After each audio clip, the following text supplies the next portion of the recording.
probably tell from the name of this. Yeah, the Imperial system sucks. End of. Well, I like your style there, just being abrupt, saying, that's it. But, well, why? That's the question. Why is the Imperial system this way? Basically, the Imperial system is based on human measurements, which obviously, like, like the distance between your elbow and your wrist and stuff like that. But the thing is, different people have different sized elbow wrist measurements. Therefore, it will be different for everybody. However, the metric system is based upon the speed of light, which is the same no matter where you are or how fast you're going. The Yes, speed of light in a vacuum will always be measured to be the same. that's correct. The speed of light in a vacuum can't change. It is It's a a fixed measurement. constant. It is a Whereas, universal constant. whereas also, something else that you may have remembered is that as you grow older, the human body distances actually change. So not only do you have changes in between different humans, but you also have changes in the same human as they age. So that system doesn't really work, if you ask me. And then you have all these crazy little conversions, like, let's go down here. A thou is 1/12,000th of a feet. A barley corn is 1/36th of a feet. An inch is 1/12th of a feet. A foot is a foot. A yard is 3 feet. A chain is 22 yards. A furlong is 10 chains. A mile is 8 furlongs. A league is 3 miles. What? Yes. Why does so basically, so it goes thou, a barleycorn, which is 333.333333333 thou, and then an inch, which is 3 barleycorns, and then a foot, which is 12 inches. Oh, So it goes 333.3333333 to 3 to 12 to 3 to 22 to 10 to 8 to 3 to 2.02667 to 100 to 10 to 7.92 to 25 or whatever.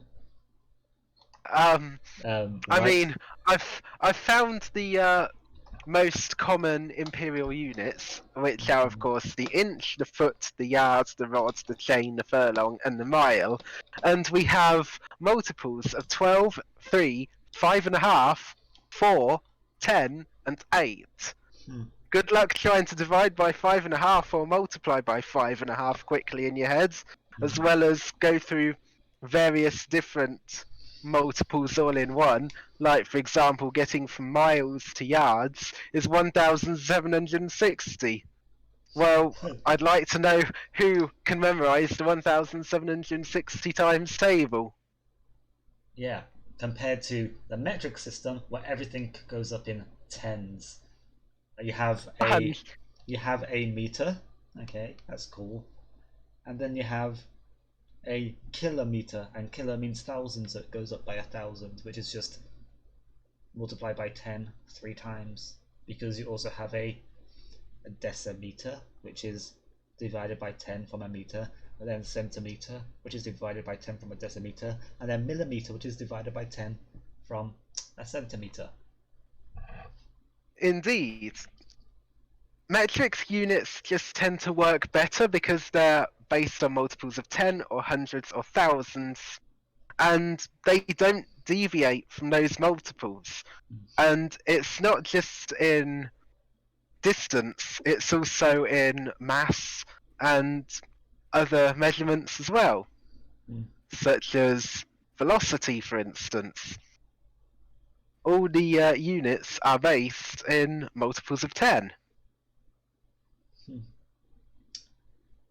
So the definition of the distance between 2 wickets on a cricket pitch is 100 links, or 1 chain, or 4 rods, or 1/10 of a furlong.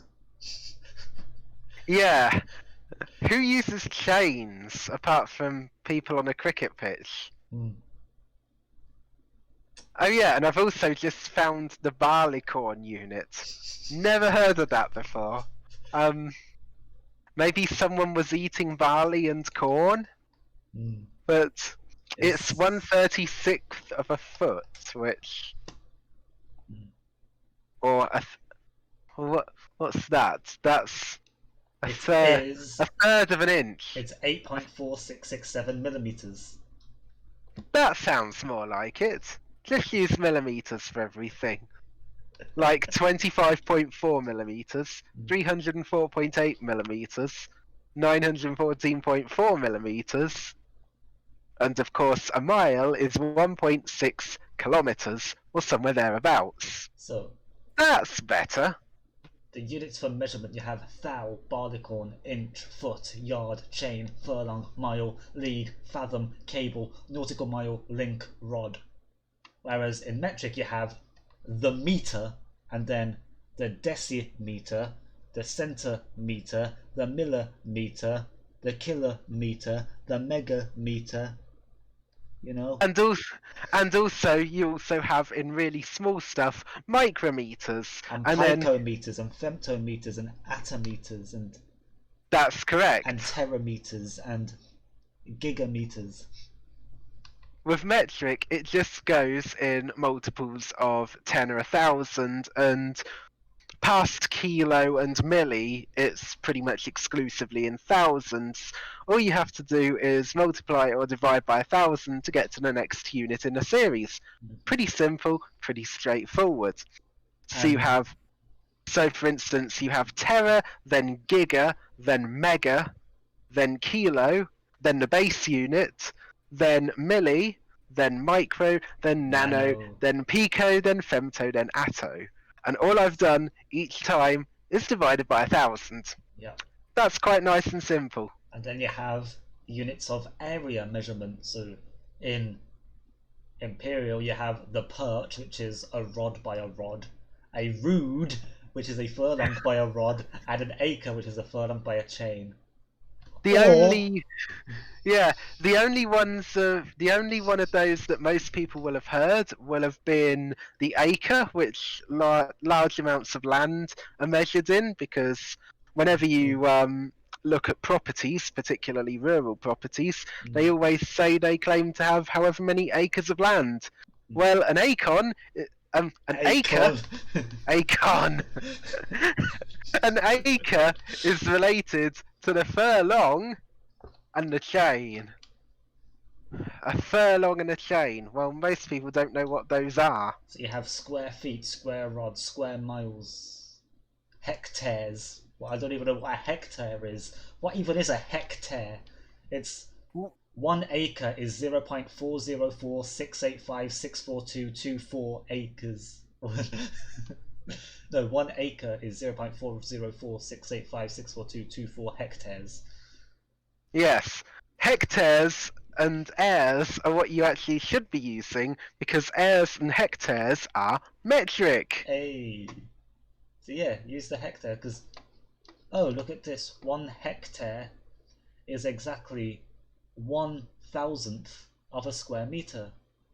That's right. Hey. Actually, I think that's. Is that a. Because 1 acre is 4,046.8564224 square meters, or 0.40468564224 hectares.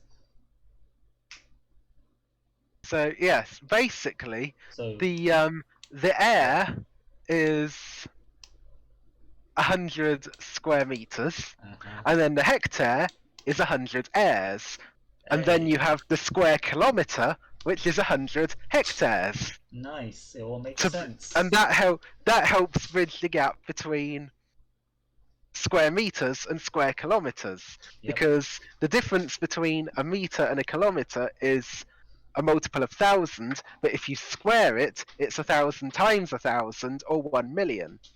So if you use airs and hectares, it kind of makes sense to bridge those gaps, so you have smaller numbers to deal with. Yes. And then you have units of weight in. So Yes. 1 fluid ounce, and then 1 gill is 5 fluid ounces. 1 pint is 20 fluid ounces. 1 quart is 40 fluid ounces, and 1 gallon is 160 fluid ounces. Indeed. 160. Yep, 160 imperial fluid ounces. And then you have the half gill, the half pint, the quart, the half gallon, the gallon, the peck, the half bushel, the gallon, and the The quarter. bushel and the quarter. Whatever they are. Some of these measurements I've never heard of, and then you have the minim, the fluid scruple, the fluid drachm, the fluid ounce, the pint, and the gallon. And of course, there are other measurements which I have heard of before, such as fluid ounces, that I haven't used in ages because whenever I measure something in milliliters or liters. I don't measure in fluid ounces. In the 19th and 20th centuries, the UK had 3 different systems for mass and weight. There was the troy weight, used for precious metals, the avoirdupois weight, used for most other purposes, and the apothecary's weight, which is now virtually unused since the metric system is used for all scientific purposes. Indeed. That's good, because for scientific stuff, and in fact the vast majority of other stuff, metric just makes sense. Mm-hmm. I don't need to try and convert between, say, for instance, pints and gallons or fluid ounces and pints. Just use standard units. And then you have the grain, the drachm, the ounce, the pound, the stone, the quarter, the hundredweight, the ton, and the slug. But the hundredweight isn't even 100 pounds, it's 112 pounds! Yeah, yes, 112! I was actually going to come across this myself. We've got the grain, which is a 7,000th of a pound. An ounce is a 16th of a pound, so you have 16. Then you have the pound. Then you have the stone, which is 14 pounds. So, more unnecessary multiples to work with. And then you have the quarter, which is a quarter of a hundredweight. That's why they called it a quarter. And as you say, a hundredweight isn't exactly 100 of anything, except in the United States, they have the short hundredweight instead of the right. And the US short hundredweight is actually 100 pounds. Here we go. 1 imperial hundredweight is equal to 8 stone. This is the long hundredweight of 112 pounds, as opposed to the short hundredweight, which is 100 pounds and is used in the United States and Canada. So in the US and Canada, a hundredweight is 100 pounds, but everywhere else, a hundredweight is 112 pounds.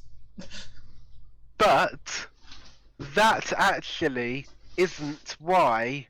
That actually isn't why the hundredweight was called a hundredweight, because it was originally 100 pounds, but it was originally the pounds got redefined. That's right. It was originally 100 pounds because back then, although it was still 8 stone, a stone was defined as 12.5 pounds rather than the current 14 pounds. So they redefined what the stone is, and then all of a sudden the hundredweight didn't make any sense because the hundredweight wasn't actually 100 of anything in the United Kingdom. For example, I weigh 8 stone, so what's that in pounds? 8 times 14, 112 pounds, okay. And what's 112 pounds in kilograms? It is 50.8. Nice. That sounds better. That sounds much better. Just use kilograms. 112 pounds? That's 100 weight. I weigh 100 weight. I weigh 8 stone. Hey, I weigh exactly 100 weight. Hey. But it isn't 100 of anything. That's the thing.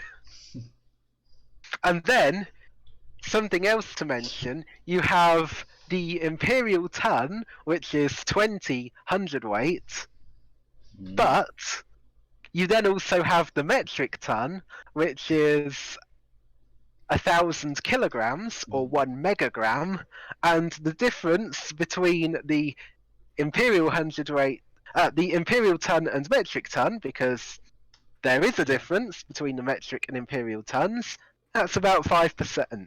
Yeah, so Imperial ton is spelled Ton, metric ton is spelled Tonne. And also, you have the long ton, which is what we're referring to as the imperial ton, which is 2,240 pounds, whereas the American short ton is 2,000 pounds, which is only 900 kilograms. Therefore, being... So the long ton is closer to a metric ton than the short ton.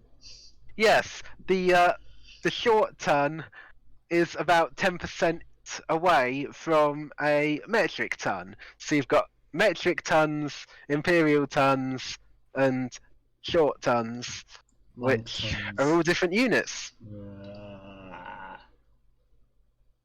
Hey, the plural stone is often used when providing a weight. For example, this sack weighs 8 stone. A person's weight is usually quoted in stone and pounds in English-speaking countries that use the avoirdupois system, with the exception of the United States and Canada, where it's only quoted in pounds. That's why in England, when we say how much do you weigh, we say I weigh 8 stone 5 pounds. That's right. Because we use the avoirdupois system. Yes, in the UK we use stones and pounds. We use the avoirdupois system. Whereas the US and Canada uses pounds only, so that means you've got to take whatever the stones is, and then multiply that by 14, which 14, is, as I said, an inconvenient unit to begin with. Why 14? That's right. You better know your 14 times tables. Well, at least it's better than knowing your 12.5 times table. Actually, 12.5 would have been simpler, because 12.5 times 2 is 25. So then you go 25, 50, 75, 100, etc. That's easier to work with. 14, 28, 42. Yeah, 42. 56. 56, yeah. I know my 14 times tables. 60. Well, No, what's after 70. What's after 54? 70. Yeah. After 56 then, is 70. Then it's 84. And then obviously 10 times 14 is 140. But if you're going to all that trouble, just use something that operates in tens or hundreds or thousands, like metric, aka grams, kilograms. And then also on the other end you have milligrams, which is often used in tablets and medicines. And then you also then have micrograms in really small measures in laboratories and things. The 1824 Act of Parliament defined the yard and pound by reference to the prototype standards, and it also defined the values of certain physical constants to make provision for recreation of the standards if they were to be damaged. For the yard, the length of a pendulum beating seconds at the latitude of Greenwich at mean sea level in vacuo was defined as 39.01393 inches. For the pound, the mass of a cubic inch of distilled water at an atmospheric pressure of 30 inches of mercury and a temperature of 62 Fahrenheit was defined as 252.458 grains, with there being 7,000 grains per pound. What? 7,000 times table? That's going to be inconvenient to work with. Or metric. Use metric. Yeah. You cunts. That reminds me of one other unit that we haven't come across yet. Although you did just literally mention it. The most outdated unit of measurements that virtually no one uses, The Fahrenheit. The Fahrenheit Fahrenheit? is a temperature scale. The Fahrenheit is a temperature scale based on one proposed in 1724 by the physicist Daniel Gabriel Fahrenheit. Yeah, there's another reason why Fahrenheit is outdated, other than the fact it's just ridiculous. One, so Fahrenheit was invented by a guy called Fahrenheit. He was German, okay? Celsius was invented by a guy whose name was Celsius. He was Swedish, okay? And Kelvin was created by a guy named Kelvin, and he was British. Hey, British! Hey. And in fact, if you use anything that's related to science, particularly chemistry and physics, you'll often find that temperatures are mentioned in calculations in degrees Kelvin, which is an offset of No, you got that wrong. It's not degrees Kelvin, it's just Kelvin. Okay, it's just Kelvin. Yeah. But in other words, Kelvin is an offset of degrees Celsius, Yep. which is what the vast majority of the world uses today, with the exception of one country. Well, 3 countries, I believe. Okay, 3 countries. Those 3 countries are one of them's the United States of America, then there was Liberia and Myanmar. Those are the 3 countries that still use Fahrenheit. Or is it everyone else use Celsius? No, those are the 3 countries that use Imperial. There's only one country that uses Fahrenheit, and that's the United States. I told you! There's only one there is only one country that uses Fahrenheit. Yes. And Fahrenheit was defined by the freezing temperature of a solution of brine made from a mixture of water, ice, and ammonium chloride. But okay, what concentration of brine? Concentration of it? Yeah, what's the concentration? Huh? Yeah, you don't know that, do you, Mr. Fahrenheit? 200 degrees, that's why they call me Mr. Fahrenheit. I don't know what the speed of light is because I'm using Imperial. Hey. Nice. So the Fahrenheit scale is now defined by the temperature at which pure water freezes into ice as 32 Fahrenheit, aka 0 Celsius, and the boiling point of water is 212 Fahrenheit, aka 100 Celsius. 0 and 100 makes so much more sense. Yeah. And so Kelvin basically Kelvin uses the same scale as Celsius, except instead of starting when water freezes, it starts at the lowest temperature possible in the universe, which is negative 273.15 Celsius, or 0 Kelvin. Indeed. Or negative 4 million or something Fahrenheit, or whatever it is.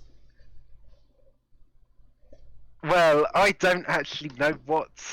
here we go. Absolute zero, which is the lowest possible temperature that can occur, is minus 273.15 degrees. Or minus 459.67 degrees Fahrenheit. No. And let me tell you about the time the Imperial system cost NASA $125 million. That's right. The Imperial system cost NASA $125 million. That's a lot of dollars. Yeah. The spacecraft was launched on December the 11th, 1998 to study the Martian atmosphere, so it wanted to orbit Mars. And in order to do that, they needed to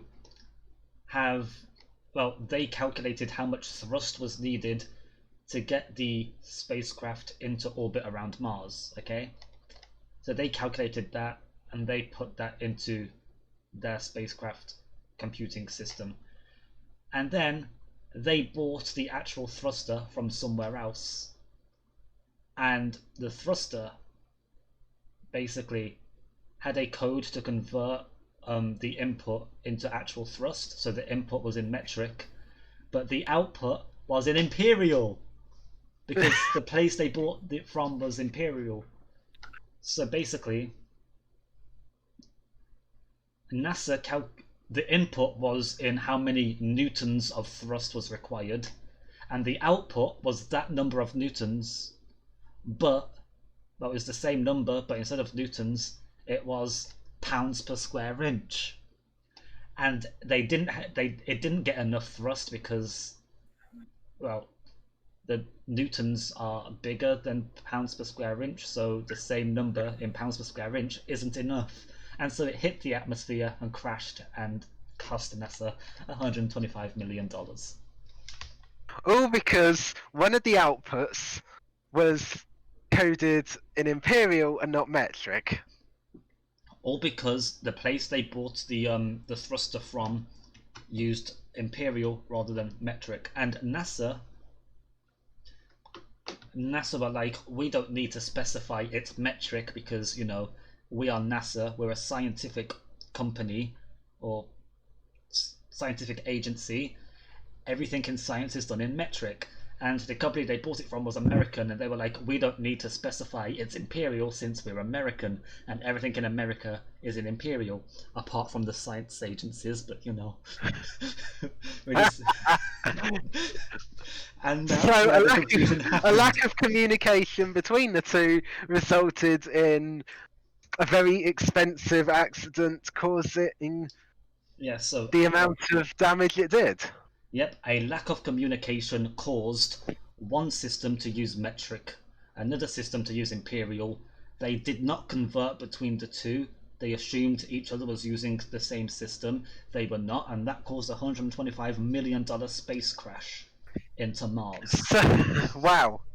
So the moral of the story there is, if you're going to use scientific measurements, or any measurements come to that, use the metric system. Yes. It's the most widely adopted system. It works. And if you're giving NASA data, give it in metric. If you're giving anyone data, use metric. Imagine going to NASA and saying, oh yes, I discovered this thing on Mars, it's about 3,000 long. And they're like, oh, 3,000 meters. You're like, no, 3,000 feet. They're like, what the fuck's a feet? Yeah. We use metric because we're scientific. Indeed.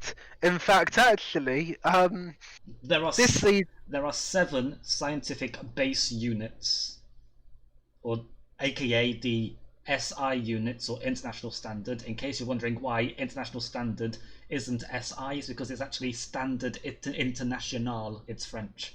So yeah. And those 7 units are the Kelvin, the meter, the kilogram, the second, the candela, the measurement of light, and then there's 2 more. I always forget. Oh, there's the ampere for measuring electric current, and the final one. What's the 7th one? I always forget the 7th one. Do you know what the 7th one is, Spotify? I am looking for it at the moment. What the base units are? The 7 base units from which all other metric units can be defined from. There's the meter, the second, the kilogram, the meter, the second, the kilogram, the candela, the Kelvin, the ampere, and the mole. And the mole is the amount of substance. That's it, the mole. Yeah. So those are the 7 base units on which all other units can be defined. Yes, because you use moles in chemistry yeah. for the amount of a chemical, whatever that chemical may be. And all other units can be defined from that. For example, as I mentioned earlier, so NASA measured the thrust in newtons. A newton is a kilogram meter per second. That uses 3 of the 7 base units: the kilogram, the meter, and the second. It does not use the pound, and it does not use the inch. No. Whereas, so the kilogram meter per second is the Newton, whereas no, basically and then when you have a certain force on a certain area, you get a unit called the Pascal, or a Newton per square meter. That's what they're using for the thrust, the Pascal. And also, whereas you go on then. Yeah, so they were given it in pounds per square inch, whereas they were using newtons per square meter. So big difference. So they were given it in psi, whereas they were using the Pascal.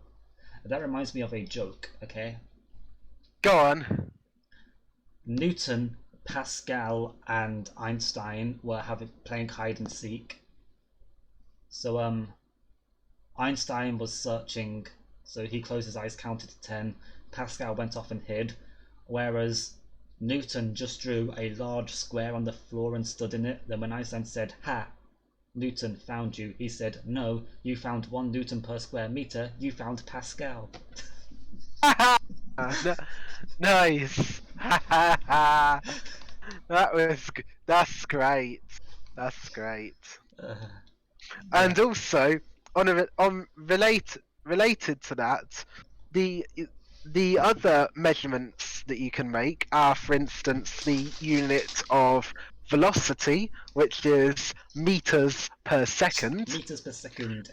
And then you have acceleration, which is meters per second squared. Meters per second, yeah. And then you have so basically, change in distance over time is velocity. No, change in displacement over time is velocity. Change in velocity over time is acceleration. Correct. Change in acceleration over time is jerk. Never heard of that one. And change in jerk over time is jounce. And they don't have a name for change in jounce over time, so yeah.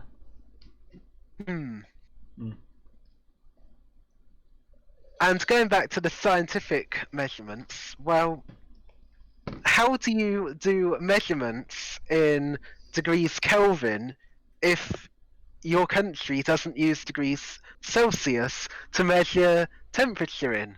Well, you have to have an entirely new different scale for this, and this is called the Rankin Scale. Rankine, Rankin Scale, which is an absolute scale of thermodynamic temperature named after the Glasgow University engineer Macquorn Rankin. And the only difference between that and the Kelvin is because the Rankin scale goes up in degrees Fahrenheit, or the equivalent of. Why? Because to cater for the Fahrenheit? The one country that uses Fahrenheit. The one country that uses Fahrenheit has to use Rankin for scientific measurements rather than Kelvin, because Kelvin is based upon Celsius, and in order to get to Kelvin from Fahrenheit, you have to first get into Celsius. Therefore, you just use Celsius to begin with. So, all the evidence put forward leads us to the conclusion that the imperial system sucks. Indeed. Yes. The units are not very nice in regards to measurements. You have to remember a whole different bunch of multiples, some of which are not very nice to work with. And the naming system isn't ideal either, whereas with metric, you just have the same prefixes like kilo, mega, milli, micro, and you kind of know from the prefix that you're using how it relates to the base unit. Here we go. It says down here in the bottom of the article, the 7 units, base units, SI units.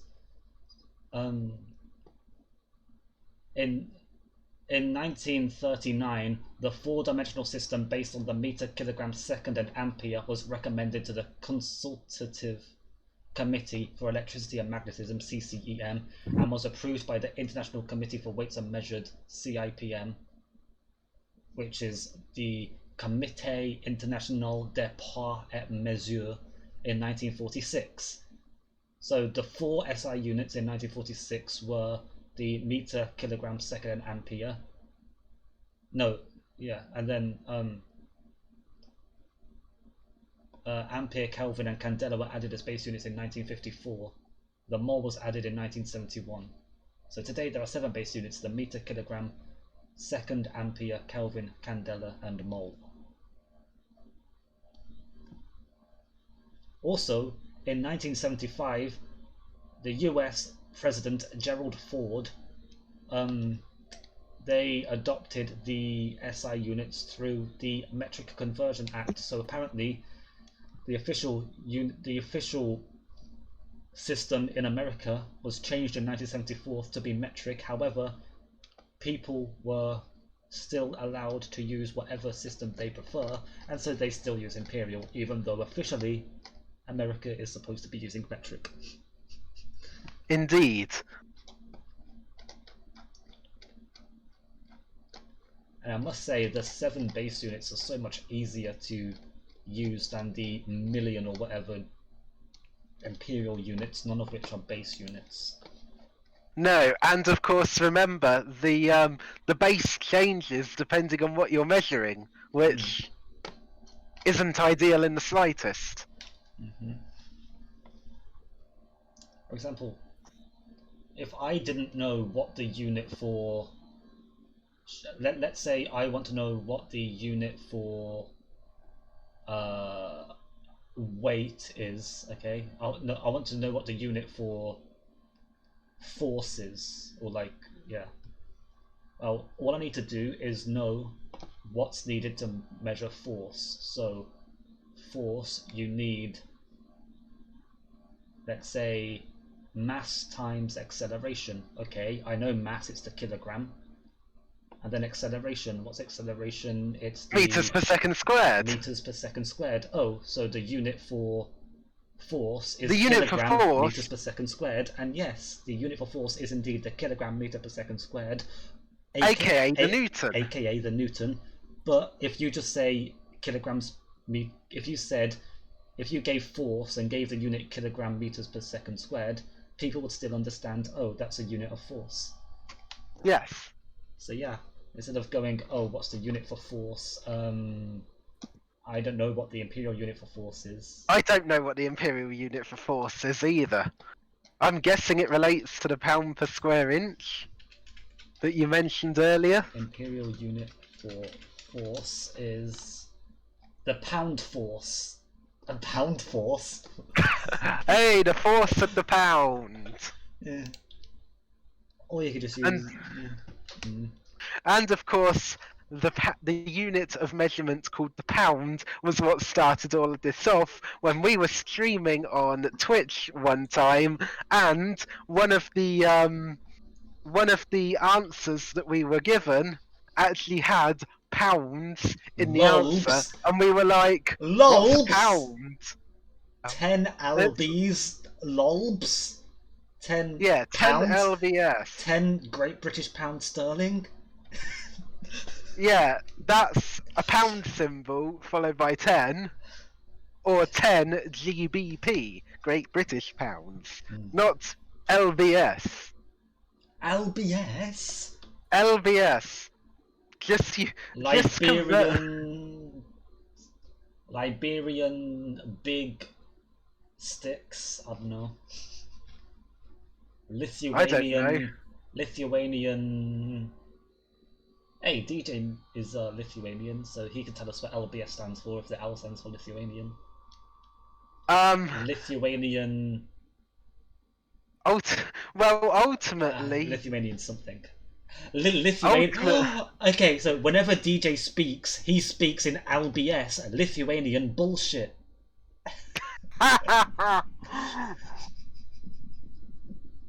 It would be so much better to use grams or kilograms and do the conversion that way.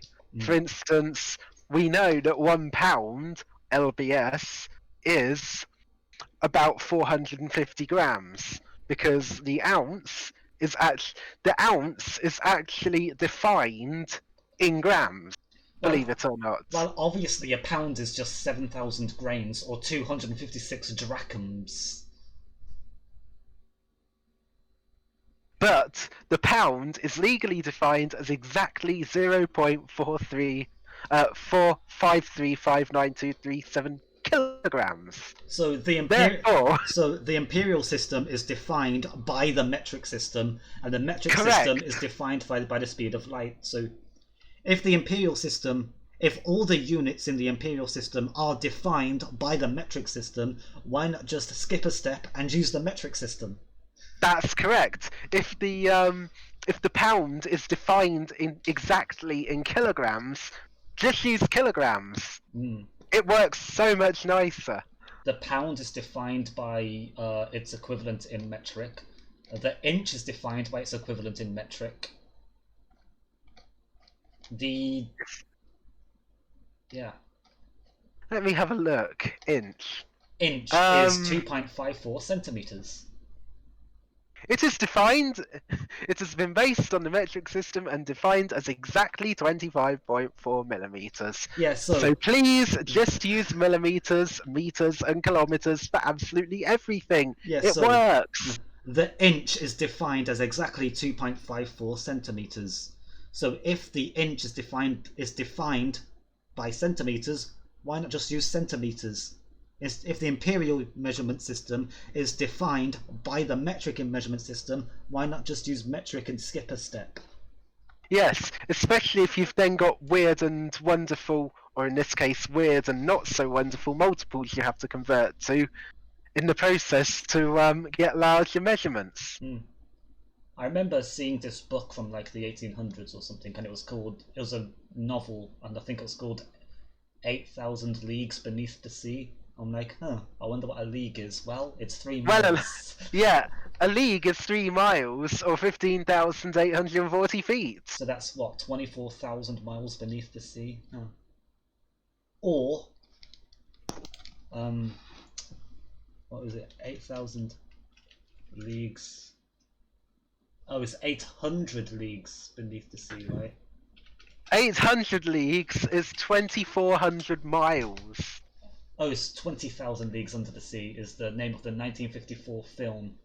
And I believe it's based on... Oh, there's a book called 800 Leagues on the Amazon.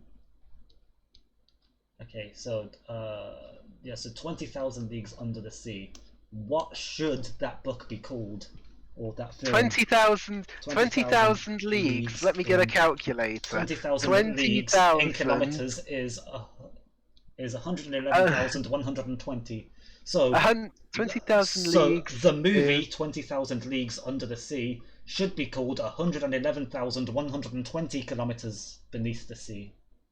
Actually, I think you've done that wrong. 20,000. Oh, that's the nautical league. Why is it using the nautical league? Apparently 20,000 leagues. 20,000 leagues is 60,000 miles, which is 96,000, which is 96,500 kilometers. Well, according to Google, 20,000 nautical leagues is 111,120 kilometers, because to convert from nautical league to kilometer, you multiply by 5.556. And if I search... So a league and a nautical league are completely different things, are they? And if I try to search for league, it only gives nautical league. It doesn't give the option of measuring in leagues. So let's use leagues and use the league to kilometers. It's exact 20,000 leagues is exactly... let's use a higher precision. Oh, 20,000 leagues is apparently 80,000 kilometers. What? Everywhere I go, I get different measurements. What?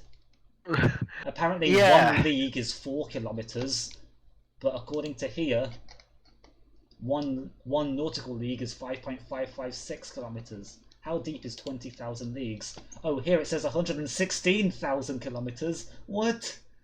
20,000 leagues is 72,000 nautical miles. The title, 20,000 Leagues Under the Sea, is not referring to a journey to a depth of 20,000 leagues. Instead, it's actually referring to a journey spanning a horizontal distance travelled under the sea. And since it's in the sea, it must be nautical miles, right? Okay, I've actually found something.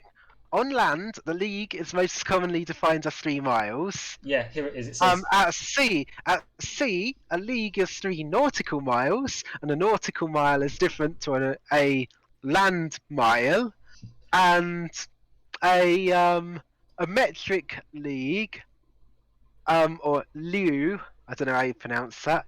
It was used in France from 1812 to 1840, with 1 metric lieu being exactly 4 kilometers, and it is that unit that is mentioned both in the title and the body text of Jules Verne's novel 20,000 Leagues Under the Sea. So the 20,000 Leagues Under the Sea novel was actually defined in metric. Also, it says here, a league is defined as the distance a person can walk in an hour, aka 3 miles, but I can walk 5 miles an hour, so a kicks league is 5 miles. And the Spotify 95 league is different to both of those. I haven't measured my speed in miles per hour recently, but it's more than 3. I can walk about 5 miles an hour. Yeah. Yeah, I could probably do that. But then again, different people have different walking speeds. So does that mean that the league is actually defined differently depending on who you are? Oh, obviously, because a league is defined as how quickly a person can a league is the distance that a person can walk in an hour, and it's defined as 3 miles for the distance someone could walk in an hour. I can walk 5 miles in an hour, so my league is 5 miles. Yeah. Oh yeah, Mexico. Perhaps in some rural parts of Mexico, the league is still used in the original sense of the distance that can be covered on foot in an hour. Yeah. So that a league along a good road on level ground is different to a league on a difficult part over rough terrain, and would be different still to hiking up a great big mountain like Mount Everest, for example. I guess that could make sense if everyone was able to walk at the same speed, because it'd be like, how far is it to that town? Well, if you go through the safe route, it's 2 leagues. If you go through the twisty, dangerous route, it's 20 leagues. Oh, I'll take the 2 leagues.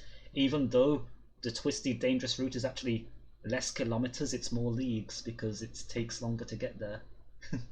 Indeed. And also, the ironic thing about all of this is if I go onto Google, or whatever search engine you might want to use, for instance, Bing, Yahoo, etc. If I type league, Ask Jeeves, DuckDuckGo, if I just type in league into my search engine, on the first page, Premier League? nothing about a length comes up. You have either League of Legends, which is a team-based online game, or you have Premier League, and that is football. Or you have Champions League. League, that's football. Second page. League of Legends. National League, which is football. That's the 5th tier of English football. The 5th. Yeah. Then you have Sky Bet League. You've also got Super League. You've also got Rugby League. Sky Bet League 1, which is the 3rd division in English football. UK football. Then you have Rugby League. And then the 3rd page has the Vanarama National League. Yep, that's the 5th division. Yep. And also you have the Call of Duty League. Champions League, home of Rugby League. And the League of Legends esports. Hey. So on the first 3 pages you have absolutely nothing that relates to... Hey, the 4th page, we finally get League Unit Wikipedia. Hey. So, So if you search Google for league, you don't get the unit of measurement until the 4th page. And well, all of this is kind of irrelevant in the grand scheme of things, because the unit called the League is no longer used in any nation and is made obsolete anyway, because you're better off using the kilometer. Kilometers. Hey. Anyway,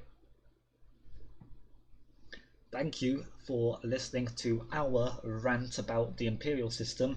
Next time, our rant will be about people who are late. Spotify, that's aimed at you. No, it is not. No, I do have some stories about people being late, one of which is you. Anyway, if you want to know about that time, Spotify, no, if you want to know about the time that Spotify was 8 years late, tune in next time. Bye. Bye.